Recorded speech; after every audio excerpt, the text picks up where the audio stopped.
What's up, everybody? Welcome back to the PFF NFL show. It is finally week 1 of the NFL regular season. We are so stoked to be talking about more NFL football here with you. We're going to continue our division previews because we still got 4 divisions that we got to get to before Thursday night and the big kickoff between the Ravens and the Chiefs. I'm Trevor Sikkema. That is Dalton Wasserman. Dalton, you are also a savant of college football. You and Max are heading up our college coverage that we have this year. So college officially kicked off this weekend, and now you have to do NFL divisions. I mean, the versatility is off the charts, my friend. But my question is, did you get any sleep this weekend with all the ball that you had to think about? Just a little. Saturday night, just a little bit. Last night, a little bit better because we didn't have Sunday night football. And then future Sundays are going to be just watching all 22 till who knows what hour, probably sunrise. But no, Saturday night we were up late mainly because we couldn't miss Teterow and McMillan going for over 300 yards on 10 catches against New Mexico. That was crazy. So, yeah, when I tell you we watched close to 15 hours of college football on Saturday, we went from noon to about 2:30 in the morning. We weren't missing any of it. I don't know if I'm scared or excited for when I come into the office for the show next week when we do the first grades release show. I'm probably going to leave you sometime on Sunday after we watch some NFL games and probably then come back to the office Monday morning. You will be in the same spot. You will be in the exact same spot, probably with your laptop out. And again, I don't know if I'm excited for that because of everything that you're going to be able to say on the show, or nervous about that with how little sleep I feel like you might get in the early parts of this season. It's probably some combination of excited and disturbed. You're like, why? How is he? He hasn't moved. He hasn't anything. What is going on here? Like, we moved. We were here for about, I think, up until the Notre Dame game, and then we went home to watch that because we were prepping. So I had like the Notre Dame game on one screen. I had a bunch of other stuff on the other screen. Then later in the night, we're watching the Arizona game, and I have all 22 of the Clemson game, and then the Miami game on the other side. It's all over the place. I don't know how we do it. Keep track of 3, 4, 7 games at a time, but especially with college, with the 100 and something games being played on every weekend. But no, it's going to be a ton of fun. The lack of sleep it'll be a fun one. It's a fun challenge though. Why not? I mean, that's really what it's about, is what you can get done on 2.5 hours of sleep. Absolutely. Yeah, that's what your doctor wants to hear. Oh, yeah, it's fun. It's a challenge to get as little sleep as possible and see how I can operate. But it's season, so this is just, that's what you do at this time of the year. So, look, obviously, if you want to hear all about college ball and what happened this past weekend, check out Max and Dalton's great release show that they did this past weekend. It was a lot of fun, so you guys can check that out there. But here today, we are talking about NFL football. We're getting back to our divisional previews. We did all of the AFC divisions last week. Now we are flipping sides to the NFC, and we are starting today with the NFC East. And if you missed it last week, the way that we're going to go about this is we're going to tell you the record of every single team in this division. We're going to give you an offensive and defensive MVP, a breakout player, best rookie, and then, throughout just talk about what we believe this team is going to do this year, and also some short and long-term goals for where all 4 of these teams are going to be. But before we get into that, I want you as parents to picture a future where your child has financial freedom to pursue their dreams without any barriers. With a UGMA account from Fabric by Gerber Life, it's a real possibility because of these simple and impactful actions that you can take today.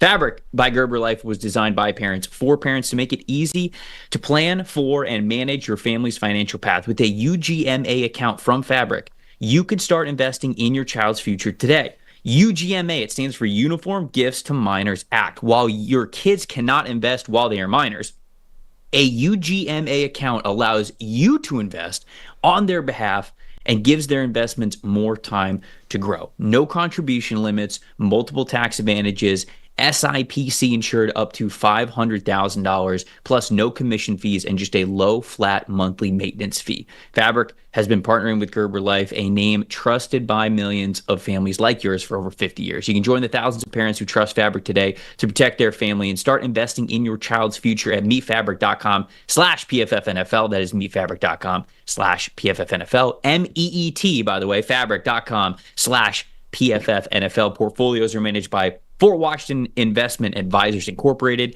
additional services provided by Apex Clearing Corporations. All investing is subject to risk. Monthly minimum contributions are required. Learn more at meetfabric.com. All right, let's get into this. Dalton, the way that we did it last week, I think this is probably a good way to sort of, talk about the treetops of the division.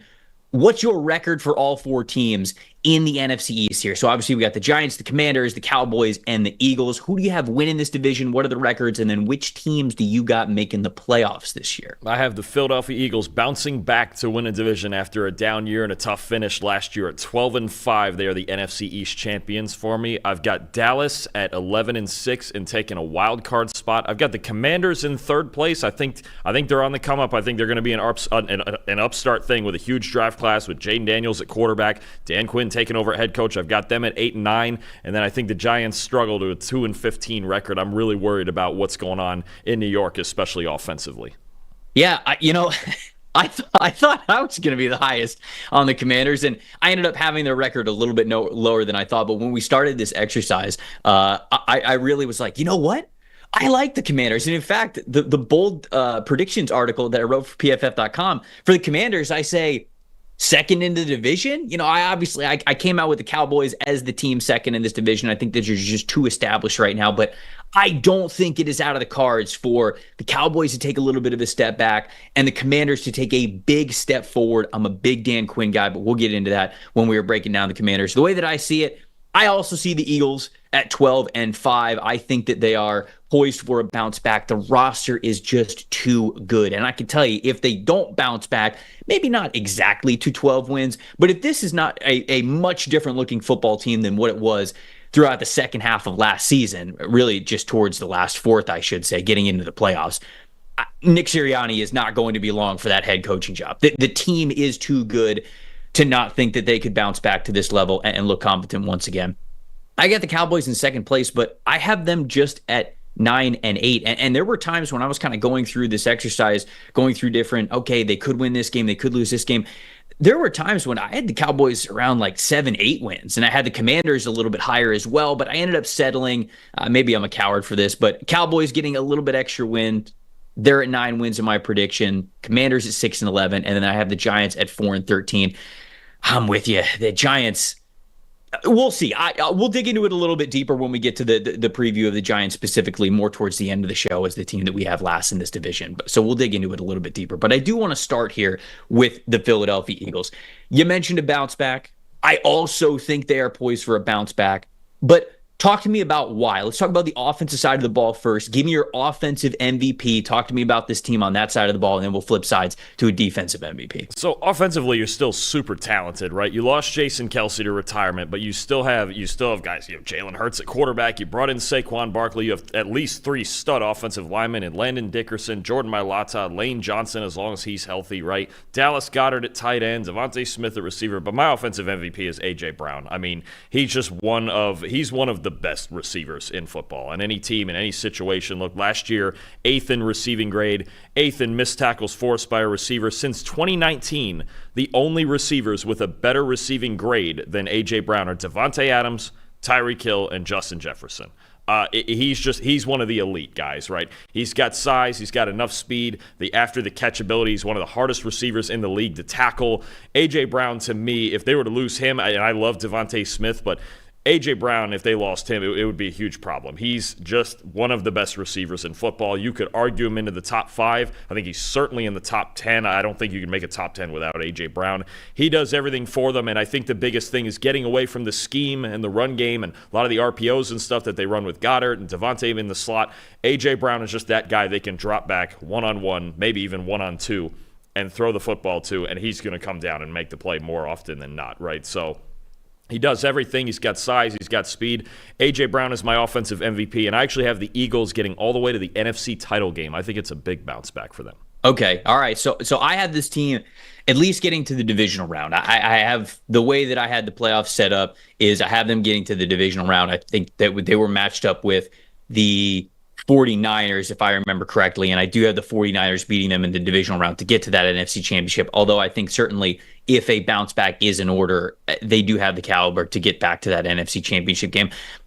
For the pure most valuable player. It's hard to push back too much on your AJ Brown point. And there's a couple of players on this team where you could really say, man, if they lost this player, the ceiling of this team goes down. I do definitely agree with you. For as good as Devontae Smith is, if AJ were to go down and Devontae were to have to step up, I mean, just the whole depth of the team, and I think the entire passing game operation changes because of how good AJ Brown is. So I think that's a good call out. But if I'm working in a world where all of these guys are healthy, I actually think the performance of Saquon Barkley becomes now the MVP of this team, because I already think the offensive line is still going to be good. Even with Jason Kelce no longer there, I still think the offensive line is going to be really good.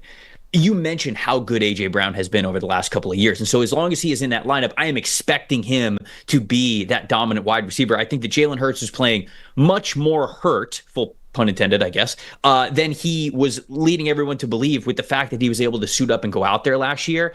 I think he's much more healthy going into this year, and I think that we are going to see a better, more efficient, or more consistent, I should say, version of Jalen Hurts, because it felt like there was a lot more variance to his game than we had seen the previous year. I think that injuries played a bigger role than even he was letting on, because he is such a tough dude from all accounts. Barkley, to me, is the big X factor here, because the Eagles' offensive line has been so good over the last couple of years. They've had back-to-back 1,000-yard rushers, and it's been different guys. It was Miles Sanders, and then it was DeAndre Swift, right? And so it's almost like Saquon Barkley getting in Philadelphia behind this offensive line, I don't want to say is a guaranteed 1,000 yards, but it feels like it's a guaranteed 1,000 yards. But I have a lot more faith in Saquon Barkley to be a dynamic player than these other two running backs that they were having. So if you talk about Philadelphia really bouncing back and getting back to that point where they have one of the best and most efficient offenses in the NFL, I think it's going to be led with Saquon Barkley, because he is going to be such a weapon for them in both the run and pass game. And man, you look at Saquon's overall output as a rusher over the last couple of years. I mean, really, you just go through his entire tenure when he was with the Giants. He's had some years where he's gotten quite a bit of yards. He's got two 1,300-yard seasons, but the dynamic ability, the missed tackles force, the explosive runs, that has not always been there. And I felt like that has sort of been limited by the offense around him, even with that individual talent. New place, I think it's just a rejuvenation for Saquon Barkley, and I think we're going to see the best version of Saquon that we have really since that sensational rookie year that he played back in 2018, where he earned his highest receiving grade and I believe his highest rushing grade of his career. I think that we see him get closer to that this year, and that is a big X factor for why the Eagles offense is going to play really, really well. Unless you had some Saquon thoughts, we can move on to defensive MVP. So who you got there? I've got Jalen Carter up front. And look, I know there's a big X factor here, and we're going to get into it in a bit about the Eagles in coverage and how bad they were in coverage last year, and especially slot coverage. But look, you're always looking, if you're drafting a defensive tackle in the top 10, you're looking for one of those guys, right? There's a clear line of demarcation between the top 8 or 10 defensive tackles in the league, who are just absolute game wreckers, and the rest. And Jalen Carter is one of those game wreckers, right? Got power, got speed. Last year, an 84.6 pass rush grade. That was the best by a rookie defensive tackle in PFF history, even better than Aaron Donald. Aaron Donald's overall grade his rookie year was really carried, I think, by a 90 run defense grade. He's still good in the pass rush, but Jalen Carter was every bit the freak that they said he was coming out of Georgia, man. And there were times he was just unblockable. I think it's only going to continue to be that way. You can't block Jalen Carter one-on-one. He just he's got all the moves at his size. He's got power. He could still be a little bit better in the run game, but there's a lot of support around him in that front seven to help in the run game, especially on the defensive line. Brandon Graham is just ageless, right? He just keeps playing well. Jalen Carter is a freak. I think when you play the Eagles, this is the first guy you worry about blocking. Everything else, especially in pass protection, you just sit there and you go, where is Jalen Carter? And he can line up in multiple different spots. He's an incredible athlete at his size. You've got a guy he's one of those guys. Now that Aaron Donald's retired, obviously we still have Chris Jones, Dexter Lawrence, those guys, but Jalen Carter is one of them. He's a guy who's good enough on the inside. He's got enough talent to win Defensive Player of the Year. He's that good. And I mean, you just thought, especially as a pass rusher, if you've got an inside guy that has the ability to get 14, 15 sacks, you're talking about an elite player. Jalen Carter, I think now, this Eagles team, they've been good in the trenches for a long time on both sides. They just lost Fletcher Cox, who's a potential Hall of Famer. Jalen Carter has taken that spot, and he's running with it, man. He's one of the best defensive tackles in the league.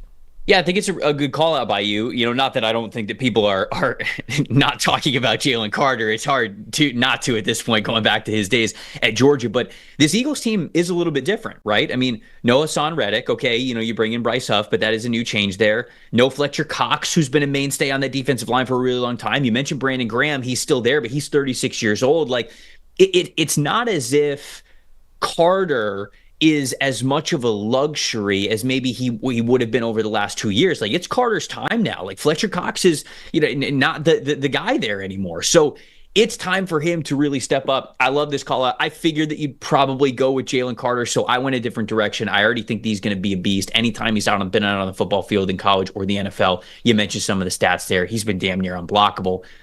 My defensive MVP, I'm going to go to the secondary, because when Philly really struggled last year, I feel like it did come from that secondary. There was such a big drop off to their overall team secondary grade from 2022, when they made that Super Bowl run, to 2023.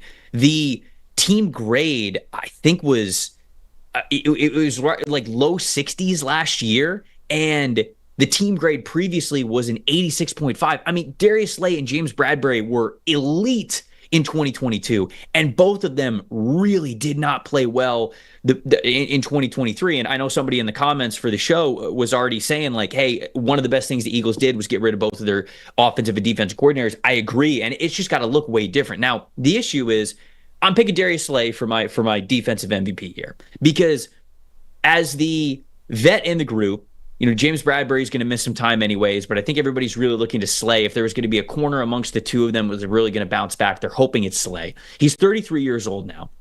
He already said, I believe it was just earlier this offseason, he wouldn't be playing much longer.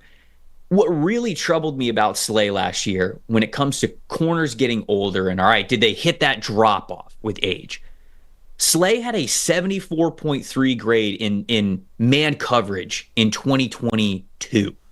In 2023, last year, it was a 37.7. And when you play man, a lot of it is, I don't want to say less to do with football IQ, because that certainly goes into it, but there's a lot more athleticism that is demanded to stay in the hip pocket of NFL wide receivers.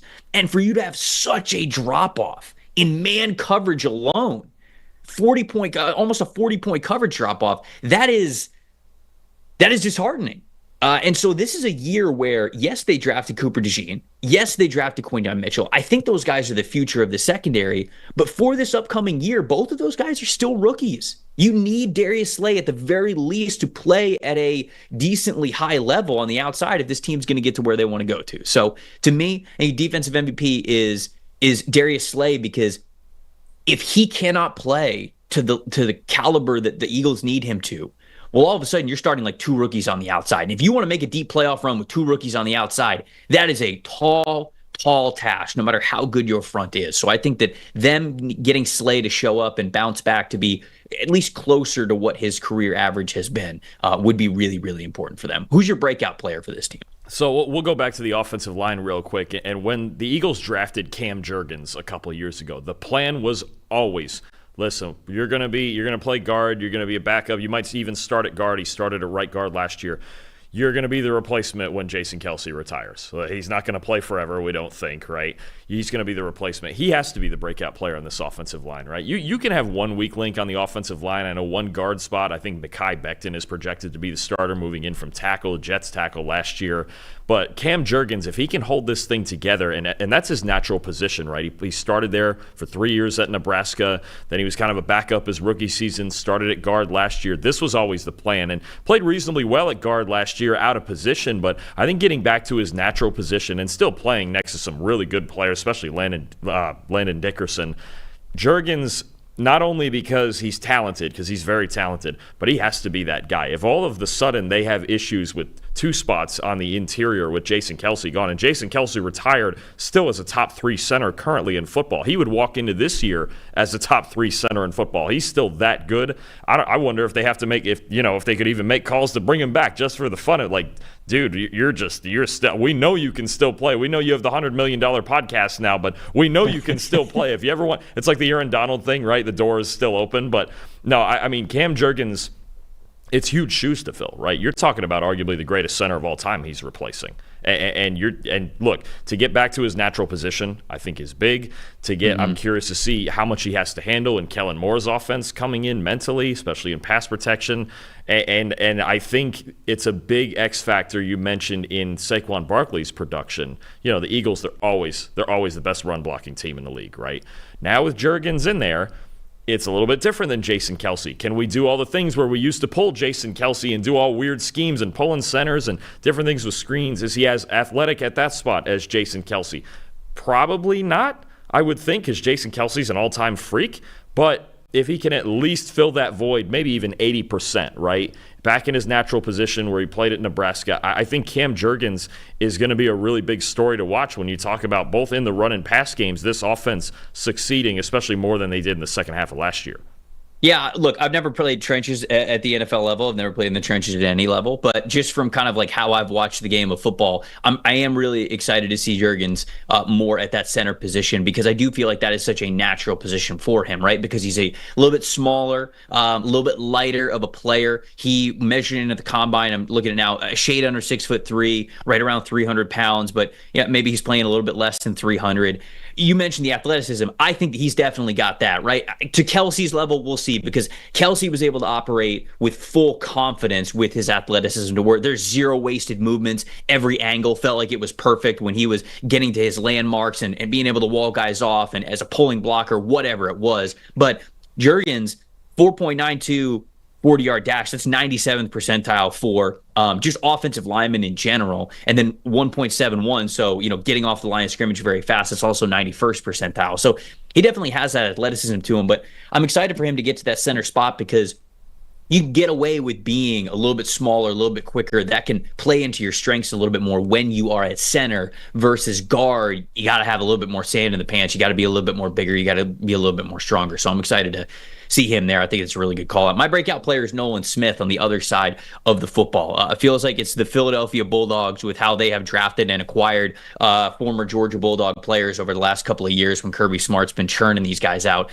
to the NFL. Nolan Smith was the guy who I was really, really excited about for his NFL future, because it felt like, you know, we've seen this from Georgia before. We saw a little bit of it from Trayvon Walker. We saw a little bit of it from Mykel Williams from last year to this year, hopefully, where Nolan Smith was very clearly a stand-up, or at the very least a five technique and wider edge rusher player. And when he was at Georgia, they were still using him as sort of this two-gapping, run-stopping defensive end, because he had that much pride in what he did. And he was pound for pound very, very strong. But I want the Eagles to kind of like let this dude rip a little bit this year. He's got crazy athleticism. He's an unreal, explosive edge rush athlete, and I want to give him the opportunity to tee off and get after the quarterback much more than he did last year. 60.0 overall grade last season. 65.8 run defense grade, 55.5 pass rush grade on just 204 snaps.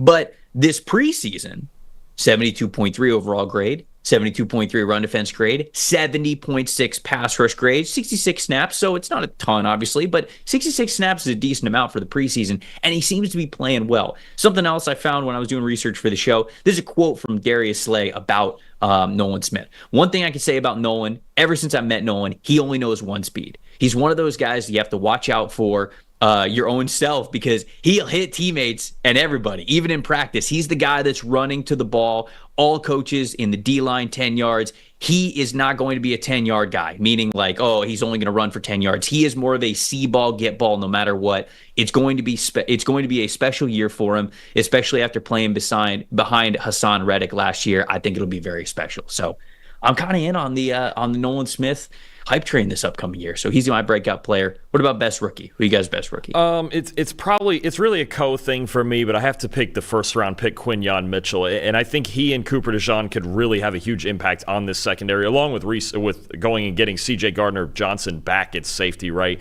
You mentioned the coverage before. The Eagles were 28th in coverage grade last season, and the one thing I'm looking for first we'll take Mitchell. 95.5 coverage grade in college football over the last two seasons, but the best in the country by a pretty wide margin. Don't overlook the fact that, he went to Toledo, all that stuff.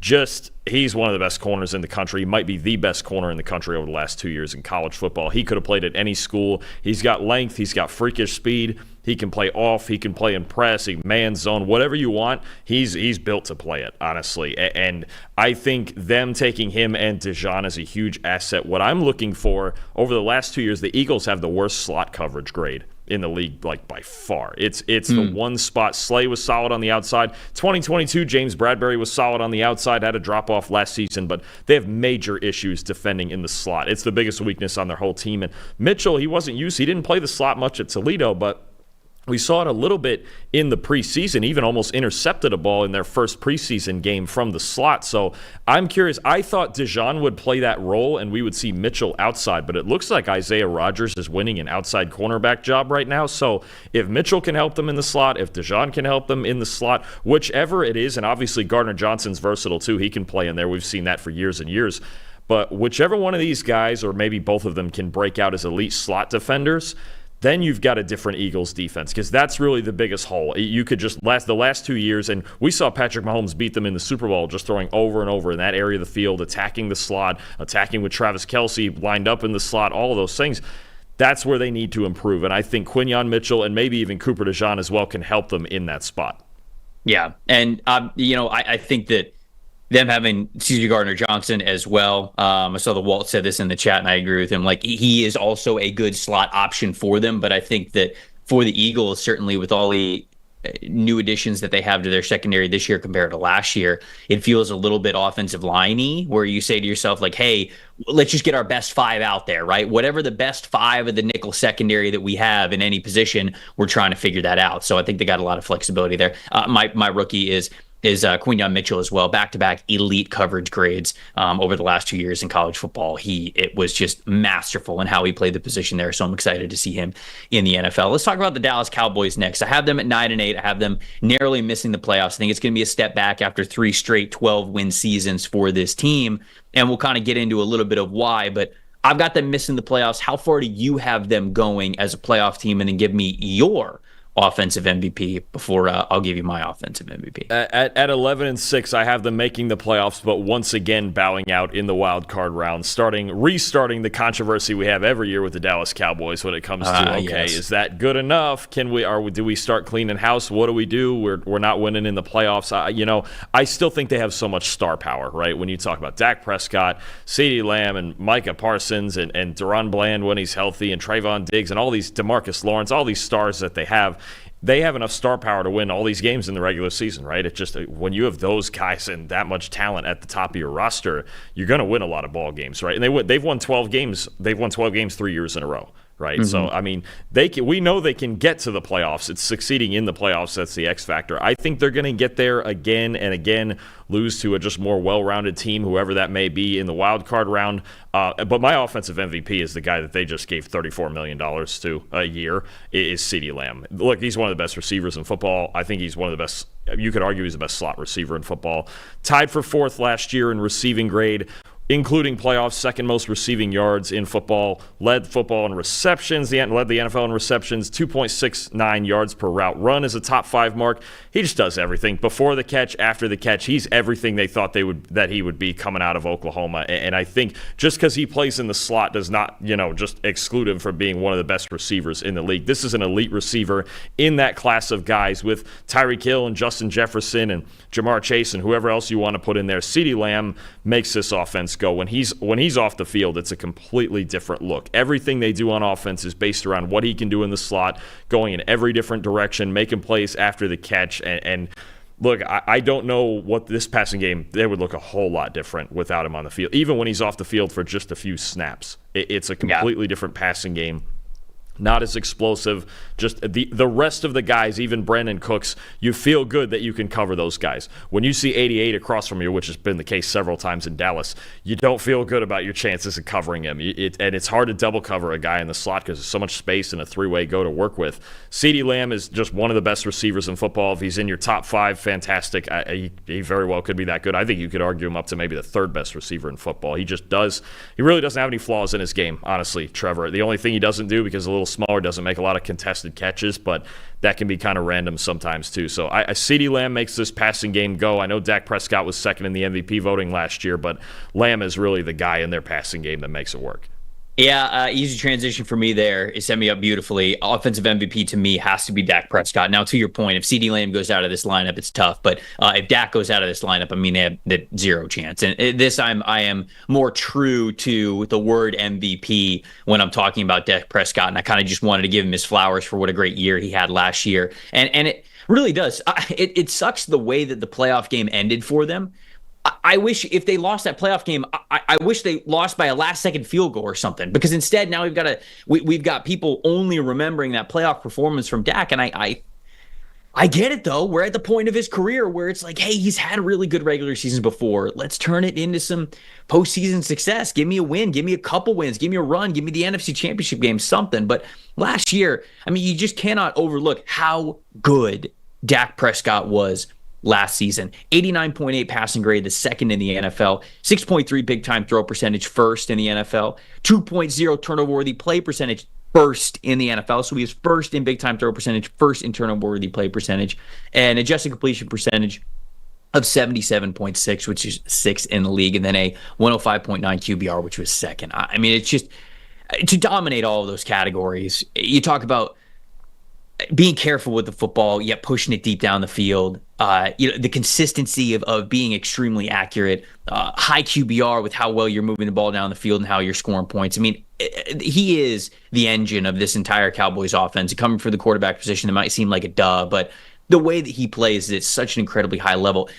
You talk about how CeeDee Lamb is one of the best in the NFL. I also think that Dak Prescott is certainly a top 8 quarterback in this league. However much you want to weigh postseason success there, it's hard to have him anywhere past 8 for the regular season success that he has had.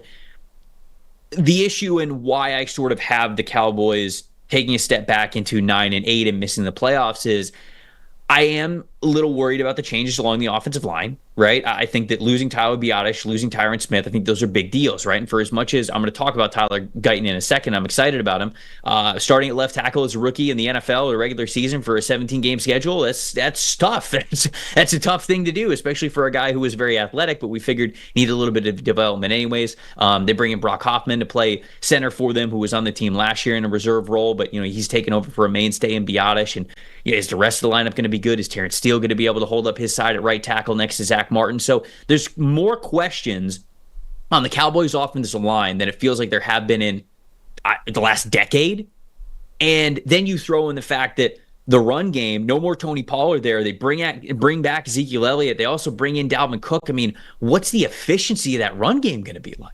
I don't think it's really good. They were middle of the pack, I think, in EPA per rush and rushing grade last year when it came to running the football, and it felt like a down year for Dallas. I think that gets even worse this year. So I think the run game is less reliable. I think even more is on Dak Prescott, and that's why, to me, he's got to be that MVP. But that's ultimately some of what worries me about Dallas, and we'll flip to the defensive side in a second. I'll talk about that. But who's your defensive MVP for this team? Look, it's a guy in the trenches that I have zero worries about, and I sometimes you hate to do the obvious thing, but you have to do it. Micah Parsons, man, this is just one of the best players in the league, one of the biggest freaks in the league ever since he stepped on the NFL field from Penn State. Second in overall and pass rush grade last year behind Myles Garrett, and that's actually the case over his 3 years in the league, that since he's been drafted, he's got the second best overall and pass rush grade behind Myles Garrett. And when you're talking about Myles Garrett, that's just, I mean, that's the class of class, right? We've already talked about him in the Browns preview, but Parsons makes everything go. There's times where I wish he was a better run defender. I think sometimes for some teams the solution, we saw it in the Green Bay game, is to just run right at him and make him defend the run. But if you get behind this Dallas Cowboy team, we've seen it way too many times now. Micah Parsons, and he can come at you from any angle. He can come at you inside in the A-gap, outside off the edge, that he's doing more often than he used to, than ever. Micah Parsons, look, he's the guy. He's unblockable. I mean, we've seen it. We've seen double and triple teams go his way. You can't leave anyone in the league. I don't think there's a single person in the league that can block Micah Parsons one-on-one. And the speed, the athleticism, the power at 250 pounds, he's just that guy. He's like, there's a handful of these teams have these edge defenders who just take games over. He can single-handedly beat you, especially if the Cowboys get an early lead and you're forced into drop-back situations. There is nothing Micah Parsons can't do as a pass rusher, and he wins quickly, he wins often, and he's just simply one of the best players in football. Yeah, last 3 years that he's been in the NFL, 13 sacks, 13 and a half sacks, 14 sacks in each of those 3 seasons. Incredibly high pass rush win rate as well. My bold prediction for the Cowboys this year was since 1982, there's only been 12 players who have ever gotten 20 sacks or more in a single season. And if I got a bold prediction for the Cowboys, it is that Micah Parsons would be that 13th player to be able to do that this year. But obviously, that would be an incredible accomplishment, certainly in his wheelhouse. So defensive MVP for me, though, obviously Micah is a big deal for them. They need Micah to play very, very well and be their best defensive player. Trevon Diggs is my defensive MVP for this team because with him coming back, missed all of last year with the torn ACL. His coverage has been very up and down. Even in the season where he had 11 interceptions, he didn't necessarily have a great coverage grade for a big portion of that year. I can't remember if it ended like this, but for a big portion of that year, not only did he lead the league in interceptions, he also led the league in yards allowed. So he was very much a feast or famine corner. They need him to be solid. Now, for the games that he played last year before he tore his ACL, he was pretty solid for them. And so it was a small sample size. It looked like it might have been his best coverage year yet. We've got to see the best version of Trevon Diggs when it comes to being a shutdown corner this year, because now Deron Bland had 9 interceptions last year, and now you're going to miss him for at least I think it was 6 to 8 weeks with a stress fracture in his foot. So I am worried about this Dallas defense because, one, had a lot of faith in Dan Quinn as their defense coordinator. He's no longer there. I know they bring in a veteran presence in Mike Zimmer, but with Dan Quinn leaving, I think there's some uncertainty there that I'm a little bit worried about, of the defense not being as aggressive, not being as confident as a group overall. And then two, Dallas got so many interceptions from their corners over the last 2 seasons, to 2022 and 2023. That is really tough to expect and repeat. And especially with Diggs coming off of injury and with Bland not in the lineup for maybe the first half of the season, you're asking a lot of your defense when both of those guys who have been sort of major interception players for you before, there's some uncertainty to them. So I don't think Dallas' defense is going to be terrible. I'm not trying to say that, but interceptions aren't always this stable metric that you can count on year in year. And in fact, I think it's a pretty unstable metric because of everything that has to go into an interception. So if I think the defense might take a little bit of a step back, the offensive line is going to take a little bit of a step back, the running game is going to take a little bit of a step back, ultimately, I think the Cowboys are going to take a little bit of a step back. So that's I think Trevon Diggs, all that to say, needs to be a shutdown corner for this team if this secondary and this defense is going to still play at a very, very high level.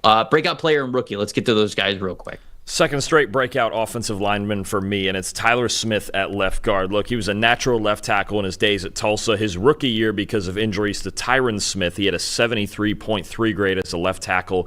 Kicks inside to guard last year and has a 74.4 grade. His first season ever playing guard. He's got some really, really high-end stuff, especially in the run game in his tape, man. He's got power. He's athletic. I think they've done a really nice job developing him from his days at Tulsa. Yep. Now they move him inside to guard. They have Tyler Guyton outside of him, who we'll get to in a minute. Tyler Smith, I think there could be a real big jump here in year 2 at guard. Finally just go, okay, this is my position. I'm settling in my second year. Similar way to even and this isn't Tyler Smith's natural position at guard, but now it's going to have to be. Same thing as Cam Jurgens, just getting more comfortable in a more comfortable situation. I think Smith is a huge part, especially with Guyton outside of him and a new center, Brock Hoffman, inside at center. Smith really has to be the anchor of the left side of this line now. He's a more veteran piece. He's 2 years in. He's in his second year at this position, and he's had a couple of solid years even with the adjustments that have come, because I think the original plan his rookie year was you're supposed to play guard, but Tyron Smith got hurt, so now we have to kick you back out when we weren't going to. So he's been shuffled around a lot the last 2 years. I think now he can just get comfortable on that side. He has to be the stable piece on that side of the offensive line. And I'm with you. I think there's concerns in the trenches for this team on both sides of the ball, and the O-line definitely, because when you're trying to block guys like Jalen Carter in Philadelphia, like Dexter Lawrence in New York, like, say, Deron Payne and Jonathan Allen in Washington, it's a huge thing to have the interior of your offensive line stable. The guy who's going to make it stable is Tyler Smith. I know Zach Martin's the good veteran on the other side, but look, if you're unstable on one side of the line, teams are going to come at that side. If you don't think Jalen Carter will just line up on that side every play, you're crazy, right? Tyler Smith has to stabilize it with 2 young players around him. I think he can in year 2 at that position. I think he shows you a lot of high end in the run game. Need a little more consistency in pass protection, but if we get that, then we're still talking about this Cowboys offensive line is a really good unit. Yeah, I think they got a good one. Tyler Smith, with his versatility and what he could do, especially on the interior, I think he's a really good one. So that's a good call out. I'm going to say DeMarvion Overshown, their linebacker, versatile linebacker who, when he's coming into the league, people are like, oh, is he an oversized safety? Is he going to play at the second level? I was excited about him getting to be in Quinn's defense because Quinn's done a lot of creative stuff with those like safety linebacker hybrids, like what we saw with Jaron Kearse in the 2022 and 2023 season, especially playing really well for that team. And Overshown, I think, was supposed to kind of be that next player, ended up tearing his ACL in the preseason last year, so we didn't get to see him his rookie season. But a lot of changes at the linebacker level with the Cowboys. I think that Overshown's going to have an opportunity to, maybe it's not a starting role, but maybe it's something where you're rotating this guy in early. You got certain package plays for him, just that unique size and athletic ability that he would have at the second level, throwing him in there, and Zimmer can get creative with him. So I'll say that Overshown, coming off injury, the quotes that I've read is, man, he's hungry. Like, he's really hungry to get back out there. He's pissed that he missed his entire rookie season in the NFL. So I think that he's motivated, and they're going to get a good amount out of him after, like I said, such shuffling that they've had, I think, at that second level or this past offseason. So best rookie, I'll just keep going here because you talked about the offensive line a little bit. I think Tyler Guyton's going to be great for this team. When we looked at Tyler Guyton in the preseason, 80.6 overall grade on 56 total snaps. That led all Cowboys offensive linemen this preseason. So they've got Guyton, who they just drafted out of Oklahoma, playing that left tackle spot. So Tyler Smith can play at that left guard position, like you were mentioning before.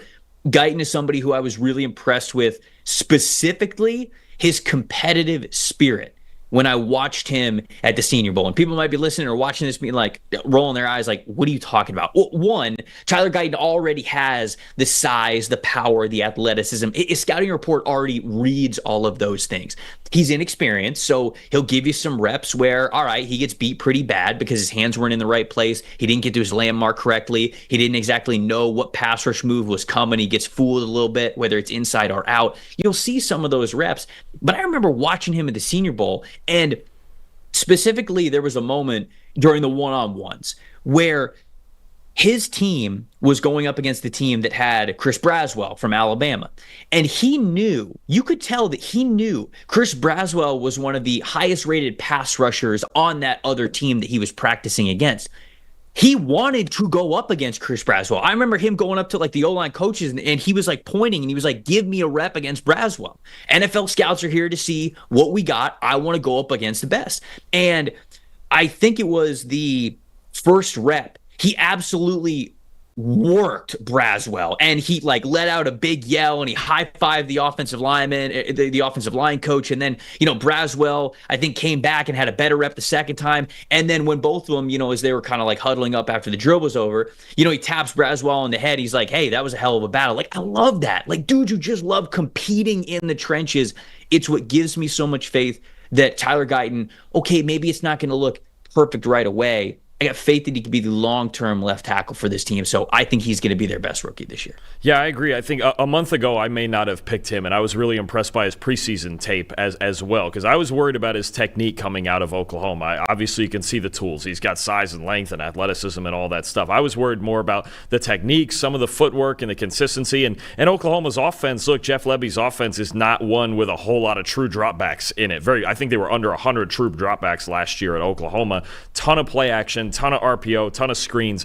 It's as college an offense as it gets, too. So we didn't get to see him a whole lot in true dropback situations, and he kind of struggled when he was in them. But I really like what I've seen this preseason out of Guyton. I think it looks more fundamentally sound. You can see him throwing dudes around in the run game. I'll tell you what, if he figures things out on a consistent basis, him and Tyler Smith on that left side in the run game is going to be really, really fun to watch, man. I think you got two real powerful guys that want to hit people. But no, to your point about the competitive spirit, you don't get that as often in especially really talented guys as you think you would. There's some guys who are just like, man, I'm good. I'm already good. I've made it to the league. It's fine. You have a guy like that who wants to improve and wants to get better. And I think the best part about it is you're seeing it. You're seeing visual evidence of it. Now, got a wicked assignment in week 1, doesn't he, against Myles Garrett and Zadarius Smith in Cleveland. That's about that's as big. If he wants the top guys, he's getting them in his first game in his first real game in the NFL, man. But I really like a month ago, I might have picked somebody else. I might have picked Marshawn Kneeland or whoever. What I saw from Tyler Guyton in the preseason, I was like, okay, there's some hope here. This guy, look, he might be a project. I think he was considered a project when Dallas picked him back in April. but you see the progress, right? And there's going to be moments, there's going to be rookie moments, absolutely. But the high-end stuff that you do see from him is really, really encouraging. And I like the way he's played this preseason. I know a lot of it's against backups, but when you're this early in your career, I don't really care. I want to see if you fit in, and he fits in really, really well. I think him and Smith in the run game are going to be a lot of fun for a while. No doubt. We've also got some shout-outs for Maris Leofo in the chat, which I love, Notre Dame linebacker. I'm with Walt on this one. Walt says that he was higher on Maris Leofo. I was also pretty high on him. I think he ended up being, is he a top 75 player for me, top 80 player for me, whatever. I really liked him. I think he's a powerful hitter. He could also get into that linebacker lineup. All right, we got two more teams for the NFC East. We got the Washington Commanders and the New York Giants that we're going to talk about here. Before we get to that, NFL Week 1 is here, baby. It's a new season, means there's new ways to get in on the action with DraftKings Sportsbook, an official sports betting partner of the NFL. The fans have spoken. We want to bet on touchdowns. DraftKings has heard us, and they are delivering. DraftKings Sportsbook is the number one place to bet touchdowns that we have. You talk about matchups, man. I'm excited to see that Cowboys-Browns matchup that we got here in Week 1. And you mentioned that specific matchup of what Tyler Guyton is going to be against Myles Garrett. That and so many other matchups make this a very, very fun season to get in with DraftKings. If you're ready to place your first bet, you try betting on something very simple, like player to score a touchdown, for example, from the kings of touchdown bets, DraftKings. And new DraftKings customers can bet just $5 and get $250 in bonus bets instantly, plus 1 month free of NFL Plus on DraftKings. Download the DraftKings Sportsbook app and use promo code PFF. That is code PFF for new customers to get $250 in bonus bets when you bet just $5. And you get that 1 month of NFL Plus premium on them. Offer ends in 9/19, so that would be September 19. I can do math correctly. Only on DraftKings. The crown is yours. Gambling problem? Call 1-800-GAMBLER. In New York, call 877-8-HOPE-NY or just text HOPE-NY. In Connecticut, help is available for problems with gambling at 888-789-7777 or visit ccpg.org. Please play responsibly on behalf of Boot Hill Casino and Resort in Kansas. 21 plus, age and eligibility varies by jurisdiction. Void in New Hampshire, Oregon, and Ontario. Bonus bets expire 168 hours after issuance. For additional terms and responsible gambling resources, visit dkng.co/ftbal.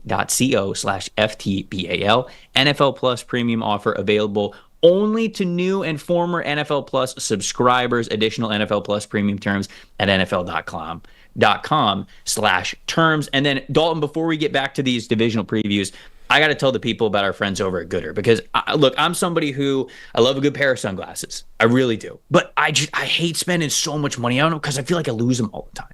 But the best part about Gooder, they're stylish sunglasses starting only $25 a pair. I'm buying multiple out here, so I know I'm good. I've got my pair that I have when I'm walking out of the door. I've got a pair that I keep in my car, and I know that I'm strapped up because you can get multiple of these. They get a 1-year warranty, 30-day free returns.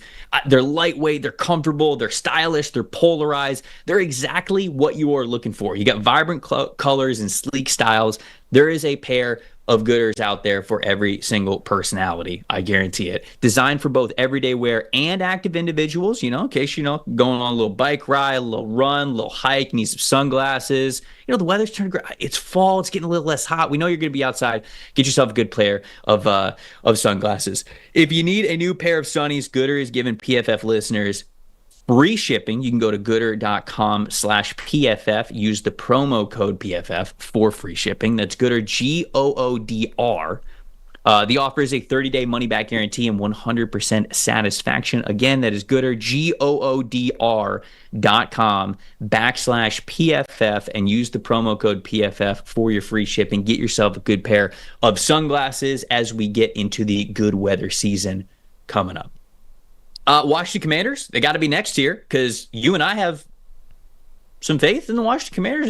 I guess I thought that I was going to be the highest on the Washington Commanders, and you got them barely missing the playoffs. finishing 8-9. So, talk to me about the Commanders. What you think about this team? Obviously, you're pretty hyped about them, but give me an offensive MVP as we kind of start this conversation here. Yeah, so I think first the foundation. I really like the hiring of Dan Quinn and Adam Peters running this team, and I think the first place you saw that was this was my favorite draft class in the league, top to bottom. Jaden Daniels, Johnny Newton, Mike Sainristil, Luke McCaffrey, Ben Sinnott, Brendan Coleman, all the way down to the bottom. Guys, I can't even remember. It was such a huge draft class. I can't remember all of them off the top of my head, but I loved every single guy they drafted. I really did. I think I said it on draft day to you. I think if you were going to reset a team and build a new foundation in a rebuild, this is the way to do it. This was the draft class. I have absolutely loved Jaden Daniels. I don't think there's a bigger fan of Jaden Daniels in this building than me. I've said that for months. I think honestly, Trev, I had him QB1. I did, and I know people. Everybody here called me crazy taking him over Caleb,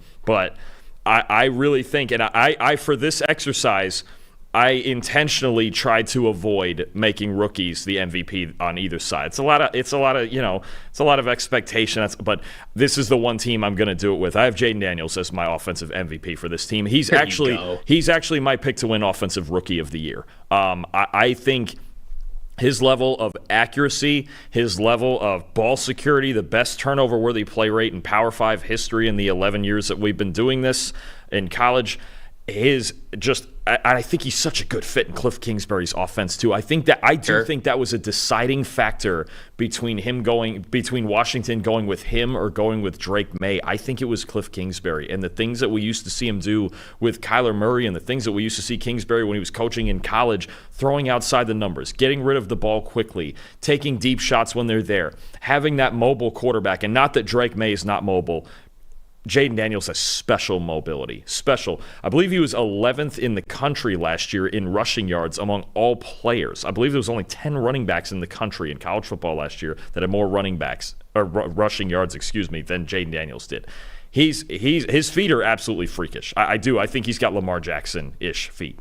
Like that good. And you watch him, and I know Caleb was Caleb again last year outside of a few games, a Notre Dame game, a few games with turnovers, but Jaden Daniels was the best offensive player in college football last season. And no doubt. He deserved the Heisman. Everybody's, why? He lost 3 games. He didn't lose 3 games. LSU gave up 142 points in their 3 losses. Jaden Daniels did not lose 3 games. Don't make it a quarterback stat. The LSU Tigers lost 3 games, and their defense played better last night than any game last year. But that's not the point. The point is, I think Jaden Daniels is special. I really do. I think within the next 3 or 4 years, he's going to be in MVP conversations. I think he's that good. I could use one more weapon in this offense, and we'll see who emerges, because now we just traded Jahan Dotson to Philadelphia. We're looking at Terry McLaurin and a lot of questions. There's young kids, and I like this supporting cast too. Brian Robinson and Austin Eckler at tailback. Zach Ertz and Ben Sinnott at tight end. Terry McLaurin, Diami Brown makes some plays here and there at receiver. Luke McCaffrey. I think you've got a lot of pieces to work with. This is not an offense that's bare.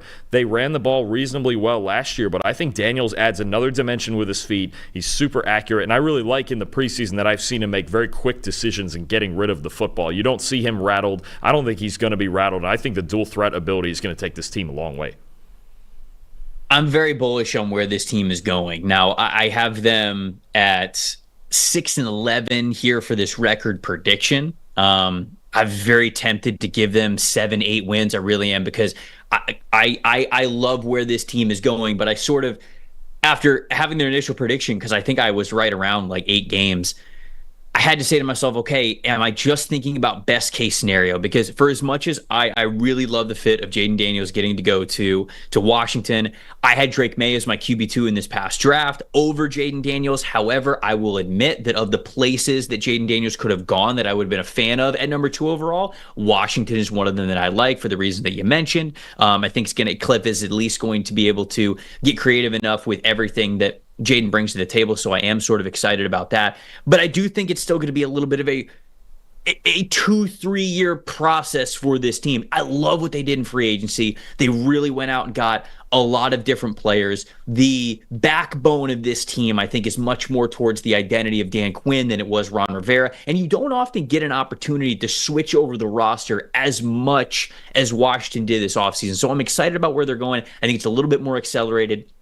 They need, in my opinion, one more offseason to sign a big name free agent. Like, for example, if they would have added Brandon Ayuk to this team, like, okay, that's a slingshot, right? But you'll have the opportunity to get a wide receiver one. I think NFL teams do every single year when it comes to the trade market, free agency, or the draft. There's a couple of other players, but you look at their offensive line, completely different. And that's where we get into my offensive MVP. I think it's just the offensive line in general, because I agree with you. I was so impressed with the leap that Jayden Daniels took last year. Is very clearly the best player in all of college football, deservingly won that Heisman Trophy, deservingly was drafted as one of the highest players in this past draft. But especially as a rookie quarterback learning the NFL for the first time, you need a good offensive line to give you a little bit of time, even if it's an extra half second. And Washington's offensive line was not very good last year. Sam Cosmi, I think, was great at that right guard spot, and he comes back to play that right guard spot. Andrew Wiley, a little up and down, sort of like he was when he was with the Kansas City Chiefs, but at least he is a familiar face on the right side of that line. So they got right tackle and right guard figured out. It's a new center, it's a new left guard, and it's a new left tackle. And they're still kind of trying to figure out exactly who's going to be in each of those spots. But Biotish comes in, Nick Allegretti comes in. That side of the offensive line, I think the true MVP is going to come from somewhere along that offensive line, because you've got to be able to give Jayden Daniels time. And they're going to be the most valuable player because they're going to allow Jayden to learn through his rookie year and not just run for his life and struggle. So, of course, I think Jayden, MVP to the true sense of the word, it's him. But I really need this offensive line to be the most valuable unit and play like a really, really good cohesive group with their best five, whatever that is, because I need Jayden to be able to develop, because I think he's got the talent to be a really fun starting quarterback in this league. So I got the offensive line as my MVP. What about defensive MVP for this team? So Dan Quinn, I think his biggest task, other than just handing the keys to Cliff Kingsbury and Jayden Daniels with the offense, is just changing the culture on this defense. They allowed the most points in the NFL last year. They were just a disaster last year defensively, right? And I'll tell you what, Dan Quinn wants to change the culture, and who better on the field to get as a culture changer, and he's still a great player in Bobby Wagner, man. Just get back with Dan Quinn, do it like we used to do it in Seattle, and he's still one of the best linebackers in football. 7th in overall grade last year, second in run defense grade with a 91.5. Now, crazy. Obviously a little bit older now in the coverage waivers, and you need, most linebackers can't cover, or it's their specialty, and you got third down linebackers. Very few linebackers can play the run that well and cover. He used to be able to do it, but even so, look, they were 31st in run D grade last year. They were just getting mauled up front, and Bobby Wagner changes everything about that. We saw it when he was with the Rams, how they were terrible in run D other than Aaron Donald, and then he goes in there and they're great. So he still makes that impact. He's a first ballot Hall of Famer one day, and I think if you're going to bring in a guy, and I really like both of their additions they made at linebacker with him and Frankie Louvu. Louvu's an odd player as a converted edge player, and he still blitzes on third down a lot because he's a good pass rusher, but he's also become a really good run defender. I think this is a similar situation to last year. Remember last year with the Bears when they signed both Tremaine Edmonds and TJ Edwards? Yes. The level of improvement that you had, and it showed for the Bears, at linebacker, the level of improvement you have for Washington, going from what they had last year and Jamin Davis. I think they're moving him to the edge this year if they didn't cut him. To go from Jamin Davis and the guys they were rotating in and out last year at linebacker to Bobby Wagner and Frankie Louvu, that might be the best run-stopping pair of linebackers in the league together. It's up there, man, with Warner and Greenlaw and those guys. Louvu's become a really good run defender as he's gotten more used to the position, but I think Wagner as a new leader on this defense, and he's going to be the captain. He's going to be the green dot in the helmet, right, and all that stuff. He's still as good as any linebacker in football. I think for Dan Quinn to bring him in there to really transition this young team into the future and really have, and I like a lot of the veterans they brought in, but especially Wagner, when you just talk about what all those kids, especially on defense, they draft a lot of defensive kids too the last couple of years. They just need that leader in the middle, and Bobby Wagner is still that guy. He's still really, really good. I think he changes the culture of this defense.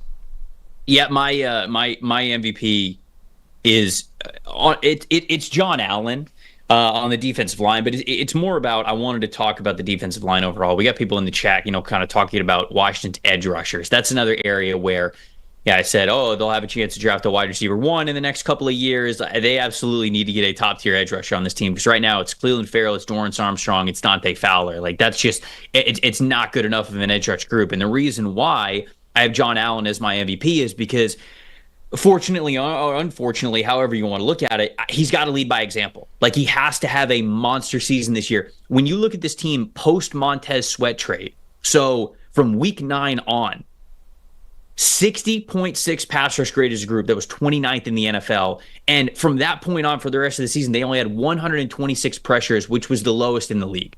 And it's not like they had this massive influx in talent along the defensive line this year. They just really couldn't afford it. There weren't really those options for them to bring in a top-tier edge rusher there at that spot. Now, I love them adding Johnny Newton from Illinois in the draft, who I think is a stud, and I think he's an absolute steal where they got him in the second round. I think that him and Daron Payne and John Allen, like, that's a great trio of interior guys, and now they can just focus on the edge players. But John Allen still has to be the guy for this team, and he's been able to have a decently high pass rush win rate over the last couple of years, although I think it was his best pass rush year when it came to a win percentage last season. I just need it to continue to go up for him. I think it's got to be the best year yet for him in that pass rush category.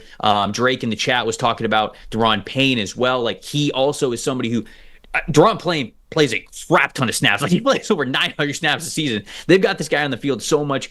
It's hard to consistently have good run defense and pass rush grades when you're playing that many snaps. But seems to be like it needs to be the best year from both those guys, but I need John Allen to lead by example because I don't know who else does on this defensive line, and they're absolutely going to need it. What about a breakout player? What do you got there? I'm going to go back to the offensive side, and I think Jaden Daniels opens up the run game as well with his feet, and I think you need guys in that run game. I know they signed Austin Eckler, but he's not going to get all that work between the tackles. The guy that is Brian Robinson, and look, through his first 2 years, very quietly, he's had a very solid 82.3 rushing grade, top 25 marks last year in yards after contact per attempt and missed tackles forced. He's going to be the main back between the tackles on the early downs. He can catch the ball a little bit too, but I assume that most of that work is going to go to Austin Eckler. And Eckler even himself talked about, he's like, look, I'm not the back that's supposed to get all that work anymore, to get 300, 350 touches. Like, I don't do that. I don't run much up the middle anymore. I don't have a whole lot of that in me. Brian Robinson's going to be that guy. And I think there's going to be a big jump. I think a 1,000-yard season is coming because as long as that offensive line is at least solid, Jaden Daniels and what gets added here with the read option threat and what he can do, you can't crash down. You can't crash down and play Brian Robinson and give Jaden Daniels the edge. I think the added dimension of Daniels' feet and making people and a lot of RPO that's going to be in Cliff Kingsbury's offense, that is an added dimension where, like, linebackers have to freeze, edge players have to freeze. Everybody's got to freeze. It makes everybody else's life a little bit easier. So even the run game gets centered around Jaden Daniels, and I think the biggest beneficiary of that is Robinson. And he's a good back. Look, he's a solid back. Is he the best back in the league? Is he Derrick Henry? Is he Christian McCaffrey? Probably not. But I think he can be really, really good. He's an angry runner. He's physical. He wants to hit people, and I think he's the exact presence you want between the tackles. And then you have Eckler to complement him. So I think Robinson getting this early down work in this offense with Jaden Daniels as a read option threat that they should use on every run play. There is not a run play where Jaden Daniels shouldn't at least be a threat, whether it be a bootleg threat or a read option threat, right? Robinson, I think, has got a 1,000-yard season coming. I do.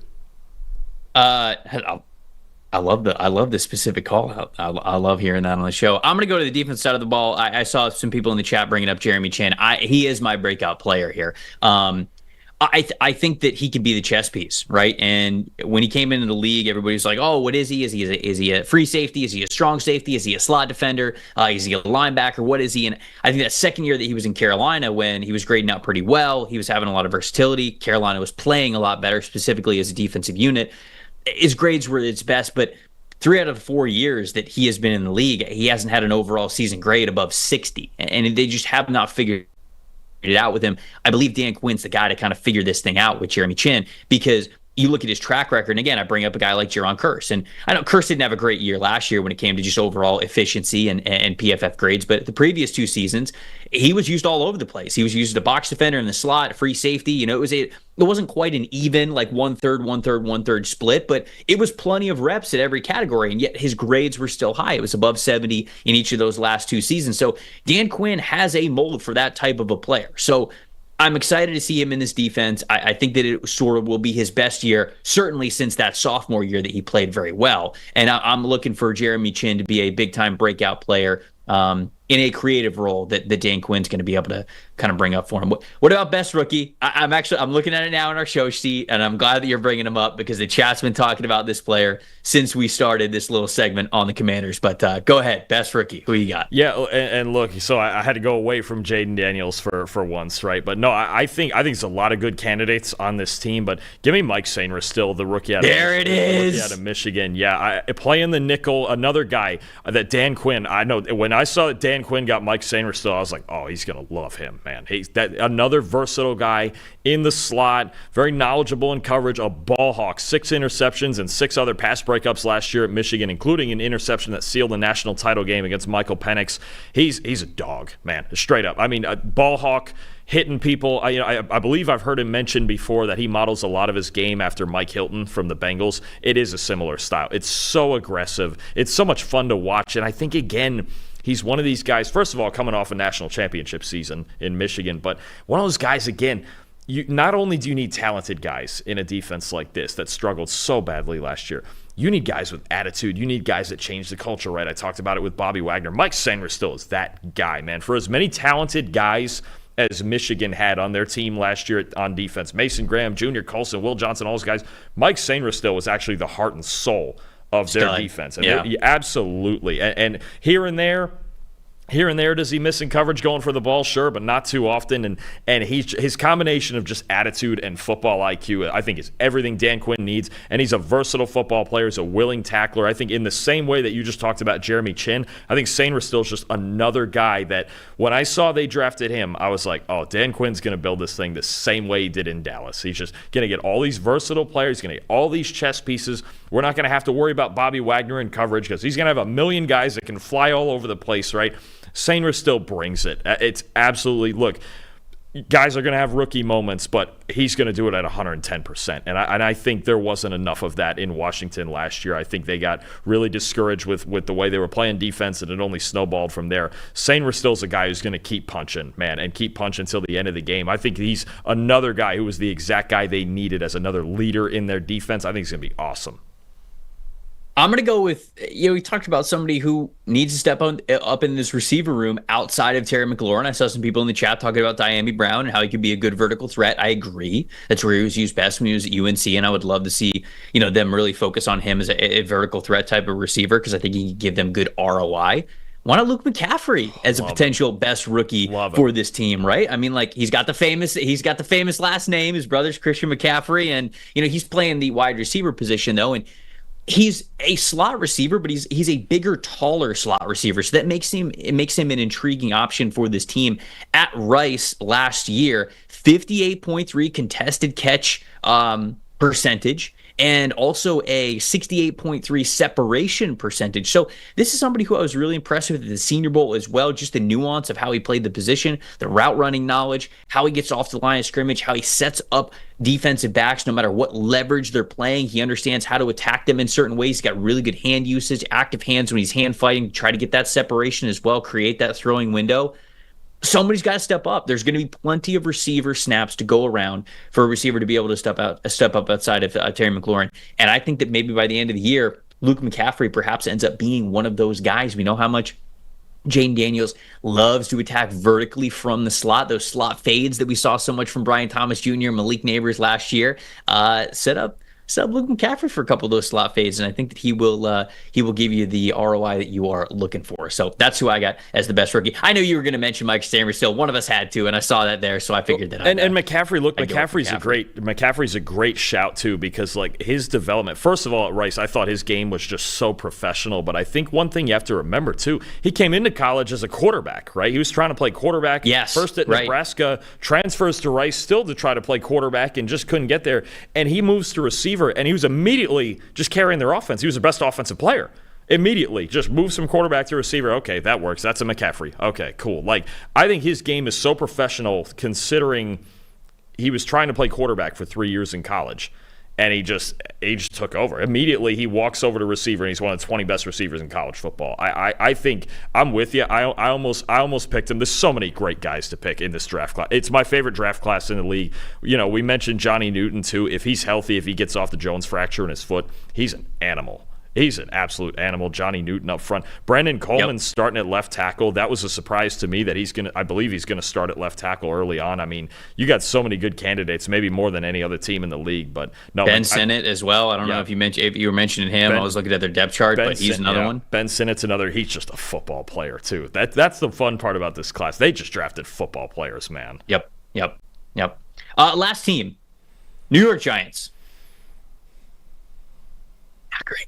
I have them going 4-13, which is 2 wins better than your 2-15 prediction.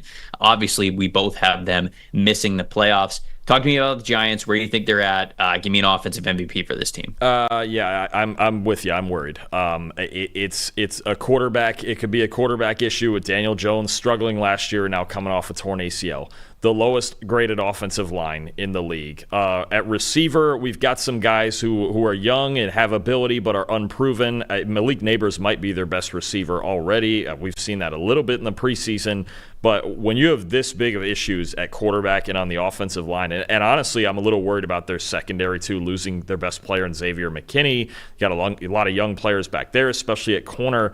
There's a lot of things that I struggle with here, but I think the offensive MVP for me is Andrew Thomas, and he's the one offensive lineman, as long as he's healthy, that I can rely on. I'm waiting on the rest of the guys. I believe Evan Neal actually got benched in favor of Jermaine Illuminor. I need John Michael Schmitz to step up at center, but while the rest of the 4 guys figure it out, Andrew Thomas is a constant, right? A 90.3 overall grade in 2022. Dealt with some injuries last year, only played 10 games. That grade dropped to a 76.1. But when he's healthy, he's one of the best pass protectors in football. Solid in the run game. I think he's worth every penny that he makes. He gave him the contract extension. He's the anchor of this offensive line. I'm not sure if the rest of the boat is there for sure, but he's certainly the anchor. Thomas, to me, is their offensive MVP, their most valuable player. Just you saw it when he went down, the games that he was out last year, they couldn't block anybody, and they had a hard time blocking people even with him in the lineup. But I think a healthy season from Thomas, he returns to that elite form while they figure out everything else around him. Yeah, they did what they could on the offensive line, right? Brought some new guys in via free agency, and they're hoping some guys take some steps up this year. So the offensive line, in theory, should be better than the worst in the NFL that it was last year. But we'll see. Obviously, it's a massive question mark for them. My offensive MVP is going to be Malik Neighbors, because if this team's going to do anything at all whatsoever, it's going to be through Malik Neighbors. And I also feel as though I hate to put like this lofty of expectations on a guy who hasn't even played a down of real regular season football yet, but he also feels quarterback proof for their depth chart, right? Like, he's going to be wide receiver 1 if Daniel Jones is the quarterback, if Drew Lock is the quarterback, if Tommy DeVito is the quarterback. Like, that's who they're going to run their entire passing attack through. And I think he has a skill set, whether it's the short yards after catch stuff, whether it's deep down the sideline, whether it's over the middle. Like, they're going to get this guy the football because he moves differently. His separation percentile that you saw last year really like goes into this, just how effective of a football player he is. And I'm not trying to take anything away from Jaden Daniels at all whatsoever in the year that he had, but Malik Neighbors could have won the Heisman, it felt like, if Jaden Daniels wasn't going to win it, just because of how good he is. I don't think it's unrealistic to think that he could have a year close to when Odell Beckham Jr. won Rookie of the Year for this team back in 2014, and that was like a 1,300-yard, 12-touchdown season. Now, touchdowns are tough to replicate that many touchdowns in a rookie season, but I think we could be talking about easily over 1,000 yards, somewhere near double-digit touchdowns. And if this team wants to surprise at all whatsoever, this is the thing. It's going to be because Malik Neighbors is basically going to win Offensive Player of the Year. I don't really know how else it happens for this team. So that's why I think that he's got to be their MVP. What about defensive MVP? I think it's just their best player. It's the one guy who's a constant. I think now that Aaron Donald is retired, he's in the conversation for the best defensive tackle in the league. That's Dexter Lawrence, man. He led all defensive tackles with a 92.9 overall grade and a 92.6 pass rush grade.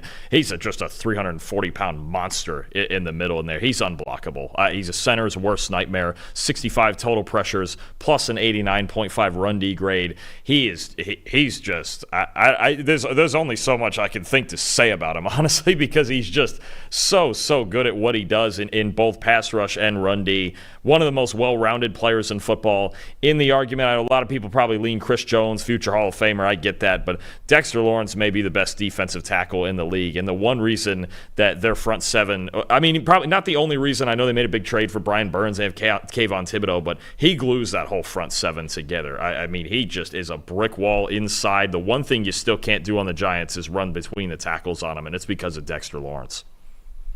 Lawrence is a stud. There's no doubt about it.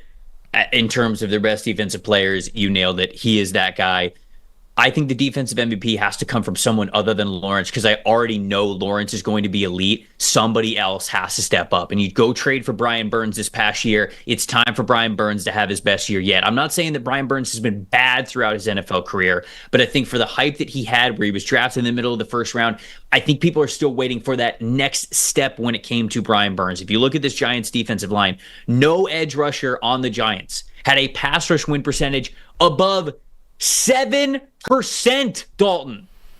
No edge rusher had a pass rush win rate above 7. Normally, when I'm trying to contextualize how bad a pass rush group is, I bring it to double digits. I say, nobody had more than double digits. I can't even get above 7. I can't even get above 7% from what we had last year. That was last year from the Giants. Burns hasn't had a pass rush win percentage over 13.5 in his career, and that's that next step I'm trying to let's get Burns above 15%. That'd be a great year for Brian Burns. But all that to say, Burns' floor of a pass rush win percentage is 10%. His floor of what he's going to do is better than what the Giants had last year. So if he is an impactful edge rusher for them, you throw in Dexter Lawrence, obviously, and I'm going to get to a breakout player in a second. This defensive line, in theory, could be great.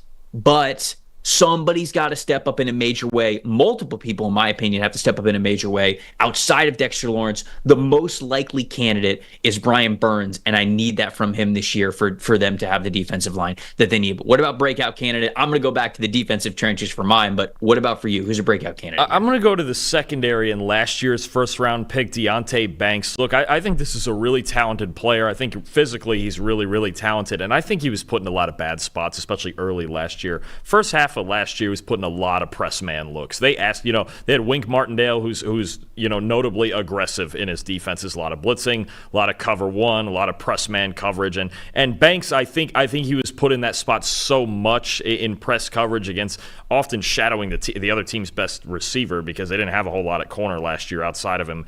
A decent year last year, made some adjustments, and I think as Martindale went to a little bit more zone coverage later in the year, Banks got a little bit more comfortable. He still put him in a lot of press even late in the year, but I saw him, he just looked more comfortable away from just press man every single play. Sit back in 3 a little bit, make some plays on the ball in zone coverage, see the football. And I think with Shane Bowen now coming in as their new defensive coordinator with Wink Martindale going down to Michigan, it's a lot heavier zone defense, and maybe at times he'll still play man some percentage of the time, but it's not going to be like it was with Martindale. I think Banks is going to be a lot more comfortable in Shane Bowen's scheme and not feel that pressure of having to be like, oh, I've just stepped in here and I'm the number one corner. I have to shadow and press man like I'm Darrelle Revis. That's not how that works for most guys, right? The vast majority of guys, they're not Darrelle Revis, that's for sure. But Banks, I think Buccaneer great. I could see Buccaneer great. I could see a big improvement in a new scheme under Shane Bowen with Deonte Banks just allowed to use his vision along with his athleticism. Yeah, no, I was a big fan of Deonte Banks coming out of Maryland. I thought he was a top 20 player in his class. So I think that he can be a CB1 in this league. So I am really looking forward to it. My breakout player, again, I'm going back to the Giants defensive line, Kayvon Thibodeau. And some people might be like, hey, Trev, he had 11.5 sacks last year. How's he a breakout candidate? You got to look between the lines. You got to dig into the weeds here when it comes to Kayvon Thibodeau. I went back this morning because I wanted to see this for sure as I was kind of filling out the notes for this show. I went back and I watched 11.5 sacks. It's not as many effort and cleanup sacks as I thought that I was going to see, but it's about half, to be honest with you. And the other half, I'll give him credit. Nice handwork, nice moves, actually really encouraging for this upcoming season. But that's what brings me to my point. 6.7% pass rush win percentage is not good enough for Kayvon Thibodeau. And I saw the flashes of what he's capable of in those half of his sacks that he got last year that were true one-on-one wins. We got to see him with way more regularity. I don't know if it's about necessarily him figuring out how to attack an offensive lineman a little bit better. And I'll be honest, he was sort of feasting on some of the lower tier offensive tackles that he was going up against last year for some of those one-on-one wins. You got to up your game. We got to get the pass rush win percentage above 10%. He was picked too high to not be at that point. He is too talented to not be at that point. And if instead now you go from a defensive line that didn't have a single double-digit pass rush win percentage player on the edge to now Dexter Lawrence in the middle, Brian Burns doing that at one side, and Kayvon Thibodeau doing that on the other, this is a completely different defense that we're talking about because of the pressure that you're able to generate on the pocket. So I think that's going to be a big deal for the New York Giants there. What about your team's best rookie? What do you got in this group? I had to go with your MVP here, and that's Malik Neighbors. Okay. I'm in complete agreement. There's some good candidates on defense too. You talk about Drew Phillips and Tyler Nubin, right? But I think Neighbors, he's special. He's not just good, he's special, right? And I think there were some people who thought I didn't go in this boat, although I thought it was very close, who thought he might have been wide receiver 1 in this draft, but Marvin Harrison had the pedigree, but I think it's incredibly close. Neighbors after the catch is special. The deep threat, he was second in the FBS in receiving grade on 10-plus yard targets last year. He can just do everything. I mean, it's just, you just talk about 30 missed tackles forced last year, I think was a top 2 or 3 mark in the country. So efficient, a threat down the field, and he knows, I really like that he knows the stop and start is ridiculous, Trevor. I mean, the way he can go from full speed to 0, back out into a comeback route or a curl route, out into an out route, into an in route. I mean, he just can do it all. I think he's one of the most talented receivers in the entire league right now. And honestly, you mentioned snub for the awards. He didn't even win the Biletnikoff. Marvin Harrison won the Biletnikoff award, and I thought Neighbors should have won it. The numbers were just they were off the charts at LSU last year. Obviously for Daniels, and he had Neighbors and Brian Thomas, but Malik Neighbors is a special talent. And even if the Giants struggle this year, it's going to feel like the best moments of their season come from Malik Neighbors. Look, if they can ever figure out whatever situation around him on offense, he's a special player, man. I agree. I obviously had Neighbors as my offensive MVP, so I wasn't going to say him again for best rookie. I'll say Tyrone Tracy Jr., the hybrid running back player. I would say hybrid. I mean, he's a running back now, but played wide receiver for 4 years when he was in college at where was it before? It wasn't Illinois. Where was it? It was Purdue. Where did he play wide receiver at before he went to running back at Purdue? I thought he was always at Purdue, and they just. Oh no, sorry. He was at Iowa. He was at Iowa. Yeah, he was. Yes. He played receiver at Iowa. Yeah, he did. Yep. Yes, played receiver at Iowa for 4 seasons. Sort of just like could not really crack that wide receiver lineup at Iowa. Not a great passing offense to be a wide receiver, if we're being completely honest. And a coach who I think was coaching at Iowa or maybe recruited him throughout high school, ended up getting a job at Purdue, and they're like, hey, we want you to come over. We want you to play running back. He was a little bit hesitant to do that because he's like, all right, well, I got 1 year of eligibility left. If I come over and I play running back for you and I don't look good and I don't get on the field, my NFL dream is over. Like, I have no chance going to the NFL at all whatsoever. But he took a chance on himself. Ended up being a stud, 90.5 rushing grade last year for Purdue, and then obviously you saw some of that receiving ability out of the backfield as well. I think he is the most dynamic back that the Giants now have in their backfield. Now, Devin Singletary, obviously a little bit more veteran. He understands the offense a little bit more, being reunited with Brian Dable. I like Eric Gray as well as sort of a rotational back. But if you want the guy with the highest ceiling and the most dynamic athletic ability, I think Tyrone Tracy's your guy. So I think that he's going to get in the lineup. They're probably going to sprinkle him in a little bit throughout the beginning of the season. But second half of the season, man, they could be getting him into that lineup in a major way, maybe even in a starting role at some point. Who knows? I think that he might have that sort of a talent ceiling to him. But there we go. That is the NFC East, all the way up, all the way down. Just to recap, I got the Cowboys making the playoffs as the division winners here, 12-5. I get the Cowboys, Eagles 12-5 to win the division. Cowboys 9-8, missing the playoffs. Commanders 6-11, missing the playoffs. Giants 4-13, missing the playoffs. Dalton had the Eagles also going 12-5 and winning the division. He had the Cowboys going 11-6, also making the playoffs. Commanders 8-9, just barely missing the playoffs, and then the Giants 2-15. Giants 2-15. They're going to be looking at QB1 in the upcoming draft if they end up getting to that point. Dalton, anything else before we get out of here? We got the NFC North coming up tomorrow. Very excited about that. What a fun division that is, right? I mean, you've got at least 3 teams that are looking to compete for the title, and you got a couple of them that have Super Bowl aspirations. That's going to be a really, really fun division too. I mean, both North Division they're just crazy. There's such talented divisions, but that'll be a fun one, and we'll see. Eventually here, I haven't made it yet, but eventually here I have to get to my Super Bowl pick, don't I? We only have 3 divisions left, and we still have that hanging over. How many teams will we have making the playoffs from the NFC North? Will one of them make the Super Bowl? Will one of them win the Super Bowl? You guys are going to have to tune in tomorrow to find out. See, Dalton, that's an elite teaser right there. I mean, everybody who's watching the show, they're going to have absolutely no choice but to tune in. That's how I build an audience, baby. I'm Trevor Sikkema. That is Dalton Wasserman. Thank you guys so much for watching and listening to the PFF NFL show. We'll see you guys next time.